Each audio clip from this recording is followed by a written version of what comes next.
Hello friends, मेरा नाम है रवि और आप सभी का मैं स्वागत करता हूं आपके अपने YouTube channel current affairs by Ravi पर। फ्रेंड्स, आज मैं आपके लिए 8 जून 2024 के डेली करंट अफेयर्स के क्वेश्चन इस वीडियो में लेकर आया हूं। मैंने आपके लिए सभी क्वेश्चन सिलेक्टेड और इम्पॉर्टेंट लिए हैं।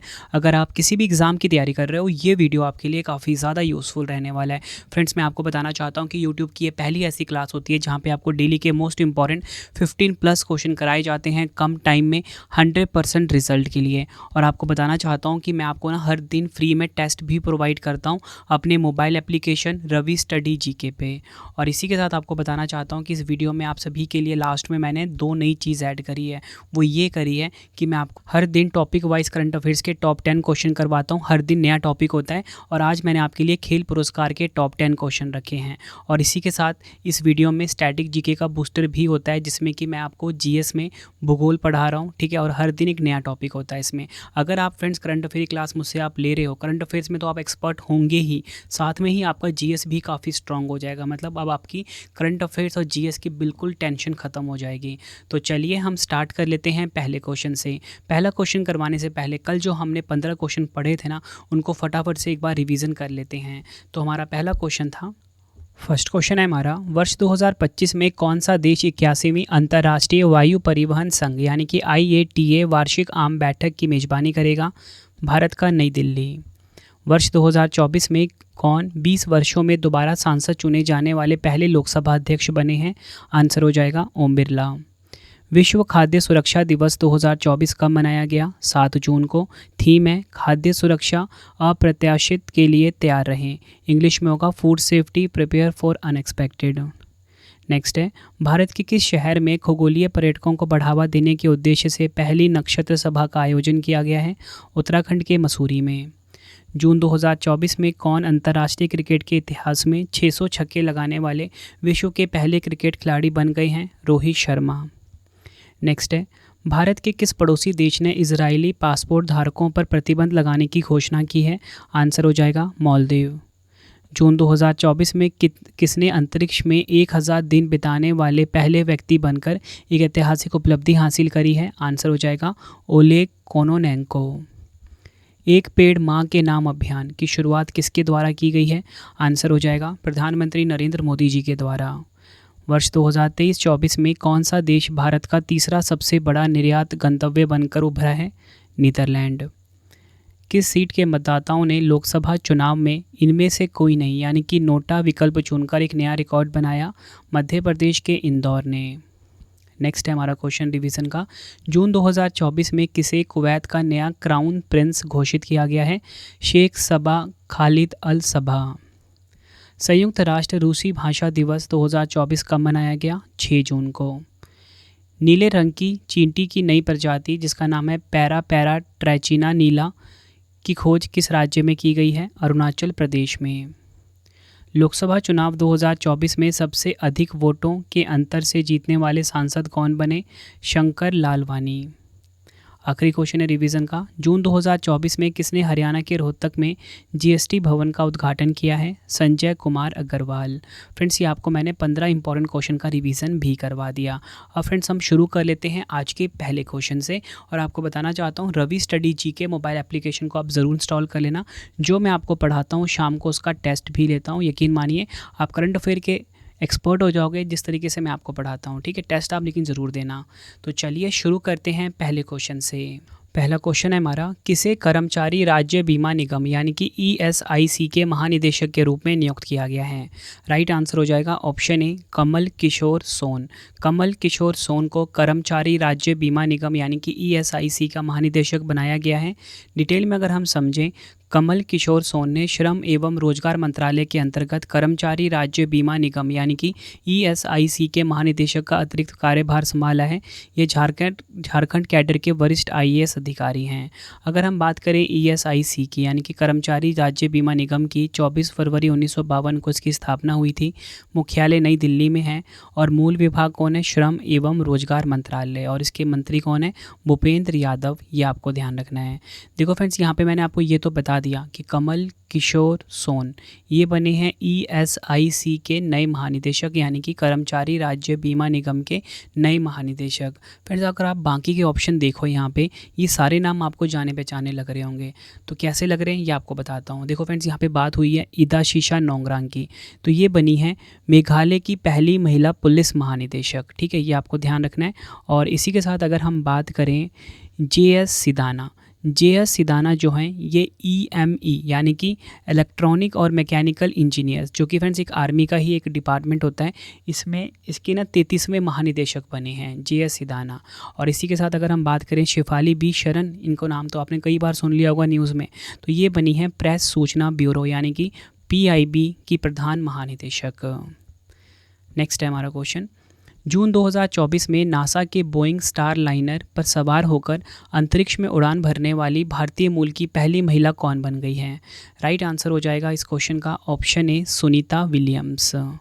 डिटेल में अगर हम समझें इस क्वेश्चन को, अमेरिका की अंतरिक्ष एजेंसी नासा में भारतीय मूल की अंतरिक्ष यात्री सुनीता विलियम्स प्रथम चालक दल अभियान में बोइंग स्टार लाइनर पर सवार होकर अंतरिक्ष में उड़ान भरने वाली पहली महिला बन गई हैं।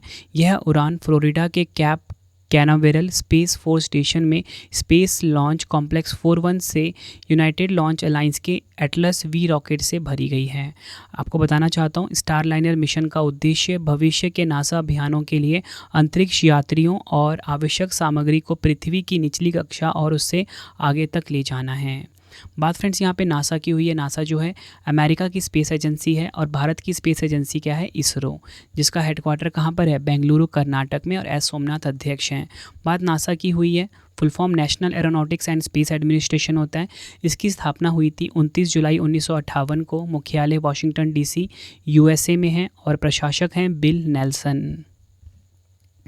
नेक्स्ट है हमारा क्वेश्चन, जून 2024 में एप्पल कंपनी को पछाड़कर दुनिया की दूसरी सबसे मूल्यवान कंपनी कौन सी बन गई है? राइट आंसर हो जाता है इस क्वेश्चन का ऑप्शन बी एनवीडिया। ये आपको ध्यान रखना है।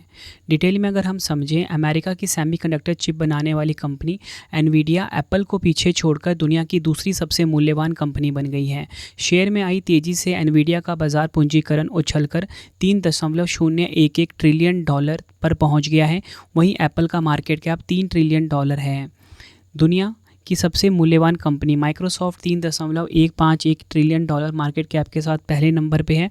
और आपको बताना चाहता हूँ, एनवीडिया, आपने एनवीडिया कंपनी का नाम कई बार सुना होगा। जब भी आप कंप्यूटर खरीदने जाते हो, वहाँ पे जो फ्रेंड्स कंप्यूटर में ना, कंप्यूटर की ताकत कैसे पता लगती है? अगर आपको गेमिंग करना है तो कंप्यूटर कौन सा खरीदोगे? आप गेमिंग कंप्यूटर खरीदोगे। और गेमिंग कंप्यूटर की एक पहचान होती है, उसमें ना ग्राफिक्स कार्ड, ठीक है। तो ग्राफिक्स कार्ड, या फिर अगर आपको हाई एंड एडिटिंग भी करनी है ना अपने कंप्यूटर में, तो हमेशा आपने उसका ग्राफिक्स कार्ड देखते हो, है ना, ग्राफिक्स कार्ड। तो ये जो ग्राफिक्स कार्ड होता है ना, बेसिकली एनवीडिया का ही बना होता है, ठीक है। तो आप ये देख रहे हो कि कंप्यूटर में कितना अहम रोल प्ले करता है एनवीडिया का पार्ट, है ना। तो ग्राफिक्स कार्ड बेसिकली एनवीडिया के ही होते हैं। और आपको बताना चाहता हूँ, एनवीडिया के भारत में 4 इंजीनियरिंग डेवलपमेंट सेंटर हैं। ये सेंटर हैं हैदराबाद, पुणे, गुरुग्राम और बेंगलुरु। बात यहाँ पे एनवीडिया की हुई है। 5 अप्रैल 1993 को उसकी स्थापना हुई थी। अमेरिका के कैलिफोर्निया में इसका मुख्यालय है और अध्यक्ष एंड CEO हैं जेनसेन हुआंग। ये सभी फैक्ट आपको ध्यान रखने हैं जो मैंने आपको बताया। नेक्स्ट है हमारा क्वेश्चन, विश्व महासागर दिवस 2024 यानी कि वर्ल्ड ओशन डे 2024 कब मनाया गया है? राइट आंसर हो जाता है इस क्वेश्चन का ऑप्शन डी 8 जून को।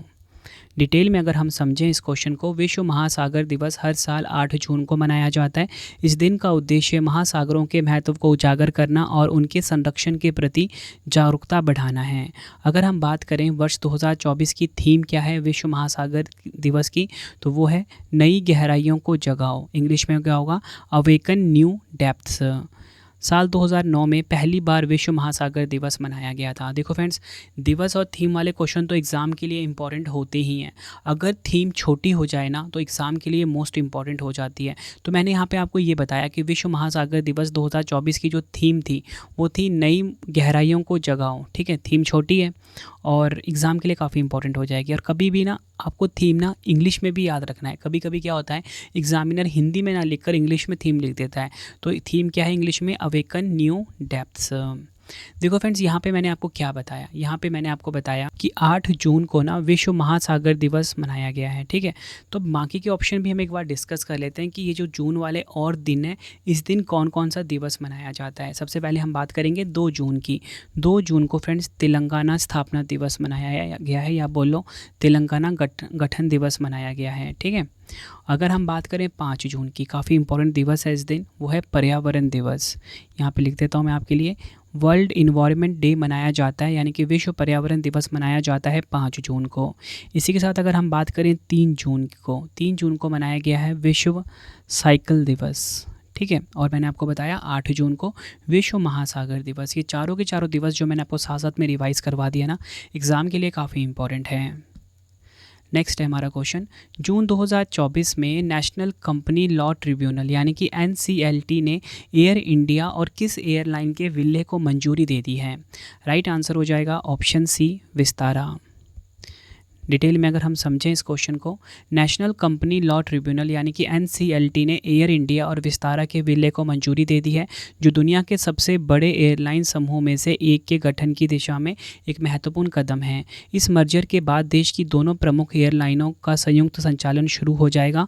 नवंबर 2022 में घोषित इस विलय में सिंगापुर एयरलाइन के पास एयर इंडिया के 25.1% हिस्सेदारी होगी, जिसे इस साल के अंत तक पूरा किया जाना है। विस्तारा जो है टाटा समूह और सिंगापुर एयरलाइन का जॉइंट वेंचर है। बात फ्रेंड्स यहाँ पे हुई है एयर इंडिया की, तो मैं आपको बताना चाहता हूँ एयर इंडिया की स्थापना हुई थी 15 अक्टूबर 1932 को। मुख्यालय है हरियाणा के गुरुग्राम में, ठीक है। और अध्यक्ष हैं एन चंद्रशेखरन और MD एंड CEO हैं कैम्पबेल विल्सन। ये सभी फैक्ट आपको ध्यान रखना है। नेक्स्ट है हमारा क्वेश्चन, विश्व मस्तिष्क ट्यूमर दिवस 2024 कब मनाया गया है, यानी कि वर्ल्ड ब्रेन ट्यूमर डे 2024 कब मनाया गया है। राइट आंसर हो जाता है ऑप्शन सी, 8 जून को मनाया जाता है। देखो फ्रेंड्स, आपने एक चीज़ और समझनी है, यहाँ पे मैंने आपको क्या बताया कि 8 जून को ना विश्व मस्तिष्क ट्यूमर दिवस मनाया जाता है। अगर आपसे एग्जाम में सिर्फ ये पूछे कि बताओ विश्व मस्तिष्क दिवस कब मनाया जाता है, यानी कि वर्ल्ड ब्रेन डे कब मनाया जाता है, तो आपका आंसर होगा वर्ल्ड ब्रेन डे, यानी कि विश्व मस्तिष्क दिवस ना हर साल 22 जुलाई को मनाया जाता है। दोनों क्वेश्चन एग्जाम के लिए काफ़ी इंपॉर्टेंट है, ठीक है। डिटेल में अगर हम समझें, हर साल 8 जून को विश्व ब्रेन ट्यूमर दिवस मनाया जाता है। इसका उद्देश्य खतरनाक मस्तिष्क ट्यूमर के बारे में जागरूकता बढ़ाना और लोगों को इसके बारे में शिक्षित करना है। थीम काफ़ी इंपॉर्टेंट है, क्योंकि थीम छोटी है तो एग्ज़ाम के लिए मोस्ट इंपॉर्टेंट हो जाती है। तो थीम है इसकी मस्तिष्क स्वास्थ्य और रोकथाम। इंग्लिश में इसकी थीम होगी ब्रेन हेल्थ एंड प्रिवेंशन। यह दिवस पहली बार 8 जून वर्ष 2000 को मनाया गया था, यह आपको ध्यान रखना है। नेक्स्ट क्वेश्चन कर लेते हैं, एग्जाम के लिए काफ़ी इंपॉर्टेंट रहने वाला है। जून 2024 में किस राज्य के 2 वेटलैंड, यानी कि वेटलैंड को हम आर्द्रभूमि भी बोलते हैं, किस राज्य के 2 आर्द्रभूमि नागी और नकटी, ठीक है, नागी और नकटी को रामसर स्थल की लिस्ट में शामिल किया गया है। राइट आंसर हो जाएगा ऑप्शन ए, बिहार राज्य। इंपॉर्टेंट पॉइंट समझते हैं, भारत ने रामसर सम्मेलन के तहत नागी और नकटी पक्षी अभ्यारण्यों को अंतर्राष्ट्रीय महत्व के अपने नए आर्द्रभूमि घोषित किया है। यह आर्द्रभूमि क्षेत्र बिहार के जमुई जिले में झाझा वन क्षेत्र के भीतर स्थित है। और आपको बताना चाहता हूँ, ये 2 रामसर स्थल नए शामिल हुए हैं, और इसी के साथ ना रामसर स्थल जो हैं ये 80 से बढ़कर 82 हो गए हैं प्रेजेंट में। भारत अब रामसर साइटों के मामले में चीन के साथ संयुक्त रूप से तीसरे स्थान पर आ गया है। यूनाइटेड किंगडम 175 रामसर साइट के साथ नंबर 1 पे है, और मैक्सिको 144 रामसर साइट्स के साथ दूसरे नंबर पे है, और हमारा प्यारा भारत 82 रामसर स्थल के साथ तीसरे स्थान पर आ गया है, ठीक है। और आपको क्या पता लगा यहाँ पे एक और कि भारत में ना पहले 80 रामसर स्थल हुआ करते थे, लेकिन जून 2024 में अभी ये हो गए हैं 82। अगर हम बात करें रामसर साइट की, यानी कि रामसर स्थल की, यूनेस्को ने 1971 में रामसर कन्वेंशन को शुरू किया था। इसका नाम ईरान का रामसर शहर के नाम पर रखा गया है, जहां पहला रामसर सम्मेलन हुआ था। रामसर साइट में ऐसे वेटलैंड्स को शामिल किया जाता है जहां ज़मीन नम हो और वहां बारिश के समय पानी जमा होता हो। रामसर साइट में शामिल होने पर उस जगह को अंतर्राष्ट्रीय दर्जा मिल जाता है। और फ्रेंड्स, ये जो रामसर स्थल है ना, इसकी मैं आपके लिए एक सेपरेट वीडियो भी लेकर आऊँगा, ठीक है, क्योंकि रामसर स्थल ना टॉपिक एग्जाम के लिए काफ़ी इंपॉर्टेंट होता है। नेक्स्ट है हमारा क्वेश्चन, जून 2024 में भारत ने किन देशों के साथ मिलकर बायोफार्मास्यूटिकल संघ का निर्माण किया है। राइट आंसर हो जाएगा ऑप्शन डी, उपयुक्त सभी, जापान, दक्षिण कोरिया और अमेरिका। डिटेल में अगर हम समझें इस क्वेश्चन को, भारत ने अमेरिका, जापान और दक्षिण कोरिया के साथ मिलकर दुनिया भर में दवा आपूर्ति श्रृंखला को बेहतर करने के लिए एक नए संघ का निर्माण किया है। इसमें यूरोपीय संघ भी शामिल है। इस गठबंधन का नाम है बायो फार्मास्यूटिकल संघ। इसका उद्देश्य साथ मिलकर जैव औषधि क्षेत्र में एक मजबूत आपूर्ति श्रृंखला के निर्माण करना है।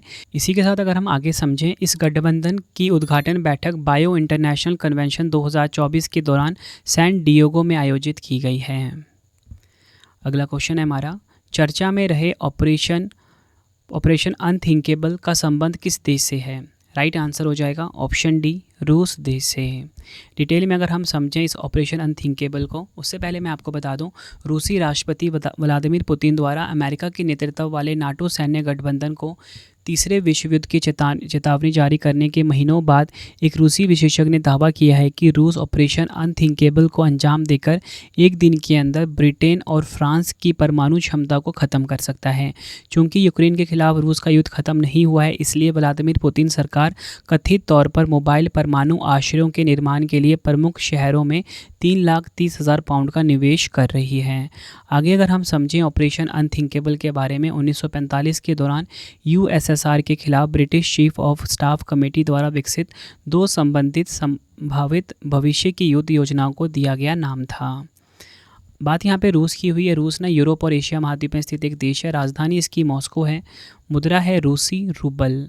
राष्ट्रपति व्लादिमीर पुतिन हैं और प्रधानमंत्री हैं मिखाइल मिशुस्टिन। ये तो बात होगी रूस की। रूस की लोकेशन आपको मैं वर्ल्ड मैप पे दिखा देता हूँ। तो देखिए फ्रेंड्स, ये आपके सामने वर्ल्ड मैप है और यहाँ पे आप ये देख रहे हो, ये हमारा प्यारा भारत है। ठीक है, जब आप ऊपर की साइड जाओगे फ्रेंड्स, यहाँ पे ये देश आपको दिख रहा है ना, बड़ा सा, ठीक है, जो कि क्षेत्रफल की दृष्टि से सबसे बड़ा देश है विश्व का, यही है रूस देश। ठीक है, राजधानी मैंने आपको बताई मॉस्को।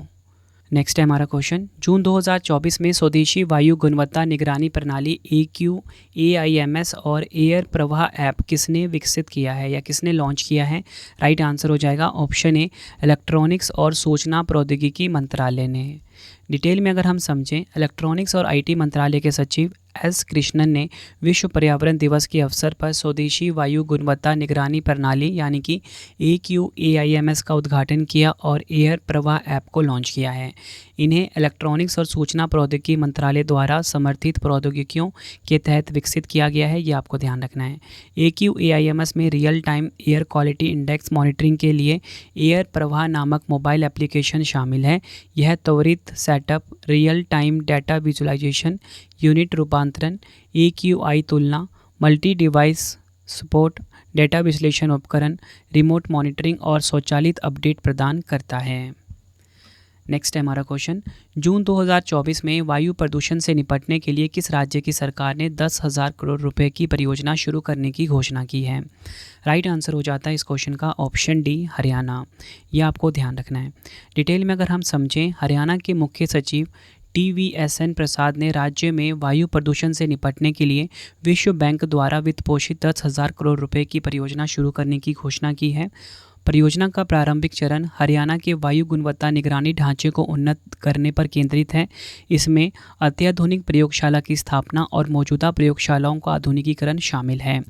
यह परियोजना वायु प्रदूषण के विभिन्न स्रोतों से निपटने के लिए संसाधन आवंटित करती है, जिसमें परिवहन, उद्योग, निर्माण, सड़क की धूल, बायोमास जलाना और घरेलू प्रदूषण शामिल है।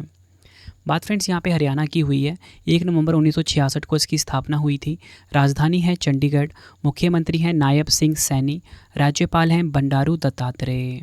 फ्रेंड्स, अगर आपको वीडियो की क्वालिटी, वीडियो का कंटेंट और आपकी रवि सर की मेहनत पसंद आ रही है, वीडियो को लाइक और शेयर ज़रूर करें।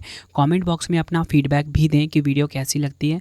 देखिए फ्रेंड्स, मैंने आप सभी के लिए करंट अफेयर क्लास इसलिए स्टार्ट करी है ताकि आप करंट अफेयर्स में ना एग्जाम में 100% रिजल्ट स्कोर करके आओ। देखो फ्रेंड्स, अब तक मैं आपको सिर्फ GS पढ़ाता था, लेकिन काफ़ी स्टूडेंट की डिमांड आ रही थी कि उनका करंट अफेयर काफ़ी ज़्यादा कमज़ोर है, काफ़ी ज़्यादा वीक है, तो उसके लिए कुछ करिए। तो मैंने फ्रेंड जब एनालाइज़ किया तो मैंने ये देखा कि जहाँ पे भी आप करंट अफेयर्स पढ़ते हो वहाँ पे सिर्फ 8 से 10 क्वेश्चन ही पढ़ाए जाते हैं और साथ में क्या होता है, सब कुछ मिक्स किया होता है। करंट अफेयर्स के बीच में ही GS, करंट अफेयर्स के बीच में ही पिछले महीने का रिवीजन, बहुत ही ज़्यादा ना मतलब एक खिचड़ी टाइप बन जाती है और स्टूडेंट ना क्लास तो ले लेता है, लेकिन जब वो 1 घंटे या 1.5 घंटे क्लास लगा लेता है, उसके बाद उसको ये पता लगता है कि मैंने पढ़ा क्या है, करंट अफेयर्स पढ़ा या जीएस पढ़ा।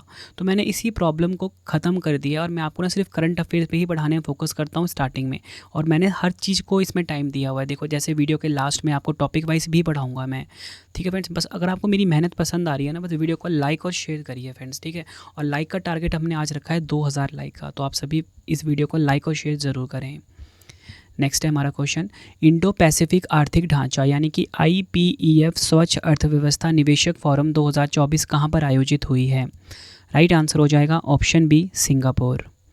डिटेल में अगर हम समझें इस क्वेश्चन को, भारत ने सिंगापुर में आयोजित इंडो पैसिफिक समृद्धि आर्थिक ढांचे पर मंत्री स्तरीय बैठक में भाग लिया।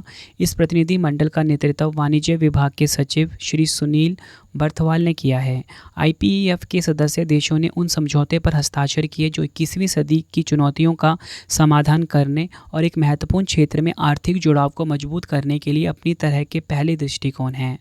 स्वच्छ अर्थव्यवस्था पर समझौते का उद्देश्य ऊर्जा सुरक्षा और संक्रमण, जलवायु लचीलापन और अनुकूलन GHG उत्सर्जन शमन की दिशा में IPEF के सदस्य देशों के प्रयासों में तेजी लाना, जीवाश्म ईंधन ऊर्जा पर निर्भरता कम करने के नए तरीके खोजना है। बात फ्रेंड्स यहाँ पे सिंगापुर हुई है। सिंगापुर एशिया महाद्वीप में है। राजधानी है सिंगापुर शहर। मुद्रा है सिंगापुर डॉलर। प्रधानमंत्री हैं लॉरेंस वोंग और राष्ट्रपति हैं थर्मन शनमुगरत्नम। जितने भी आपको मैं फैक्ट बता रहा हूँ ना फ्रेंड्स, किसी ना किसी एग्जाम में आपको डायरेक्टली देखने को मिलेंगे। अब फ्रेंड्स मैं आपको ना सिंगापुर की जो लोकेशन है ये वर्ल्ड मैप पे एक बार दिखा देता हूँ, ठीक है। तो सबसे पहले फ्रेंड्स आप ये देखिए कि हमारा प्यारा भारत कहाँ पे है। तो फ्रेंड्स ये देखिए, ये हमारा प्यारा भारत है, ठीक है। और फ्रेंड्स अगर हम बात करें सिंगापुर देश की, तो सिंगापुर आपको मैं बताना चाहता हूँ कि दक्षिण पूर्व एशिया में स्थित एक छोटा सा देश है, ठीक है। यहाँ पे इसकी लोकेशन है, ये छोटा सा देश जो आपको दिख रहा है ना, यही है सिंगापुर, और यहाँ पे हमारा प्यारा भारत है।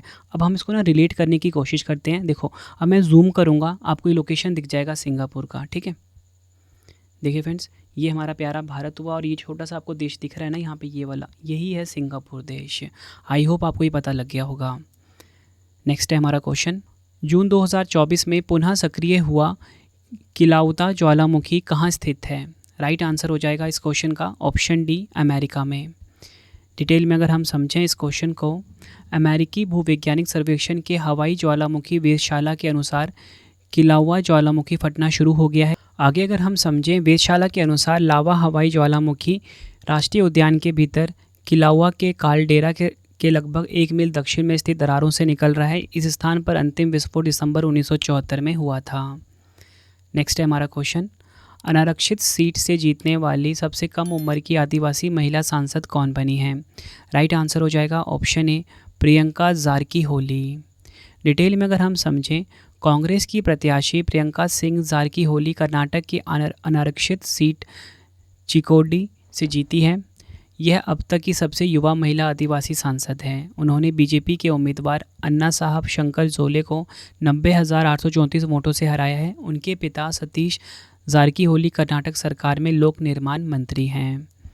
नेक्स्ट है हमारा क्वेश्चन, एग्ज़ाम के लिए काफ़ी इंपॉर्टेंट है ये भी। संयुक्त राष्ट्र यानी कि यूनाइटेड नेशन के WSIS 2024 चैंपियन पुरस्कार से किसे सम्मानित किया गया है? राइट आंसर हो जाएगा ऑप्शन ए, C.DOT को। डिटेल में अगर हम समझें, स्विट्ज़रलैंड के जिनेवा में आयोजित WSIS+20 forum high level event 2024 में C.DOT को अपनी परियोजना सेल ब्रॉडकास्ट इमरजेंसी अलर्टिंग के माध्यम से मोबाइल सक्षम आपदा लचीलापन के लिए पर्यावरण श्रेणी के तहत प्रतिष्ठित चैंपियन पुरस्कार मिला है। भारत सरकार द्वारा 24 अगस्त 1984 को स्थापित centre for development of telematics एक प्रमुख दूरसंचार अनुसंधान एवं विकास केंद्र है। इसका उद्देश्य भारतीय परिस्थितियों के अनुरूप अत्याधुनिक तकनीक और उत्पाद विकसित करके भारत में दूरसंचार क्षेत्र में क्रांति लाना है। फ्रेंड्स, ये आपको मैंने आज के मोस्ट इंपॉर्टेंट 15 क्वेश्चन करवा दिए, ठीक है। वीडियो का जो पहला फेज़ है ये कंप्लीट हो गया। अब वीडियो का सेकंड फेज़ आ जाता है जिसमें कि मैं आपको 1 से 2 मिनट के अंदर टॉप 10 क्वेश्चन करवाता हूँ टॉपिक वाइज में। तो आज मैंने आपके जो टॉपिक वाइज में क्वेश्चन रखा है ना, वो रखा है खेल पुरस्कार से संबंधित टॉप 10 क्वेश्चन, यानी कि स्पोर्ट्स अवार्ड से रिलेटेड मोस्ट इंपॉर्टेंट क्वेश्चन। तो पहला क्वेश्चन है इसमें, लॉरियास वर्ल्ड स्पोर्ट्स अवार्ड्स 2024 ये किसे मिला? नोवाक जोकोविच और इताना बोनमाटी को। काफ़ी इंपॉर्टेंट क्वेश्चन है ये। उसके बाद अगर हम बात करें मैड्रिड ओपन 2024 के विजेता कौन रहे हैं, एंड्रे रुब्लेव और ईगा Swiatek. Formula 1 Miami grand prix के विजेता कौन रहे हैं, लैंडो नॉरिस। 36वां ला लीगा खिताब के विजेता रियल मैड्रिड की टीम, काफ़ी इंपॉर्टेंट क्वेश्चन है ये। थॉमस और उबेर कप 2024 के विजेता चीन देश। नेक्स्ट है सुपर पिट, रैपिड और ब्लिट्ज शतरंज टूर्नामेंट 2024 मैग्नस कार्लसन ने जीता है। Slovenia deaf tennis open tournament 2024 पुरुष एकल खिताब जीता पृथ्वी शेखर ने। T20 में 350 विकेट का आंकड़ा छूने वाले पहले भारतीय खिलाड़ी बने युजवेंद्र चहल। खेलो इंडिया यूथ गेम्स 2024 ये जीता महाराष्ट्र ने। ऑस्ट्रेलियन ओपन 2024 एकल खिताब जीता जैनिक सिनर और आयरना सबालेंका ने। ये फैक्ट आप सभी को ध्यान रखने हैं जो मैंने आपको बताए। अब देखिए फ्रेंड्स, वीडियो का सेकंड फेज़ भी स्टार्ट हो गया। अब हम पढ़ेंगे आज का डेली जीके का बूस्टर। तो मैंने आपको बताना चाहता हूँ कि जीएस में मैंने भूगोल स्टार्ट किया हुआ है, ठीक है। और आज आपको मैं पढ़ाऊँगा भूगोल में बायोस्फीयर रिजर्व से जुड़े हुए टॉप 10 क्वेश्चन जो कि एग्जाम में बार बार पूछे जाते हैं। तो पहला क्वेश्चन है, गिर राष्ट्रीय उद्यान जो कि गुजरात में स्थित है किसके लिए प्रसिद्ध है, एशियाई शेर के लिए। राजाजी राष्ट्रीय उद्यान जो कि उत्तराखंड में स्थित है किसके लिए प्रसिद्ध है, हाथियों के आवास के लिए। जिम कॉर्बेट बाघ अभ्यारण्य कहाँ स्थित है, उत्तराखंड में। मानस राष्ट्रीय उद्यान कहाँ पर स्थित है, असम में। प्रसिद्ध नेलापट्टू पक्षी अभ्यारण्य कहाँ स्थित है, आंध्र प्रदेश में। बांधवगढ़ राष्ट्रीय उद्यान कहाँ पर स्थित है, मध्य प्रदेश में। नेक्स्ट है, नोकरेक राष्ट्रीय उद्यान किस राज्य में स्थित है, मेघालय में। सुंदरबन बायोस्फीयर रिजर्व कहाँ पर स्थित है, पश्चिम बंगाल में। ब्रह्मगिरी वन्यजीव अभ्यारण्य कहाँ स्थित है, कर्नाटक के कोडागू में। गोरुमारा राष्ट्रीय उद्यान किस राज्य में स्थित है, पश्चिम बंगाल में। फ्रेंड्स, इस वीडियो का जो आखिरी फेज था ये भी अब कंप्लीट हो गया। सब कुछ जितना भी इम्पोर्टेंट था आप सभी के लिए मैंने बिल्कुल सिस्टमेटिक तरीके से आपको कंप्लीट करवाया।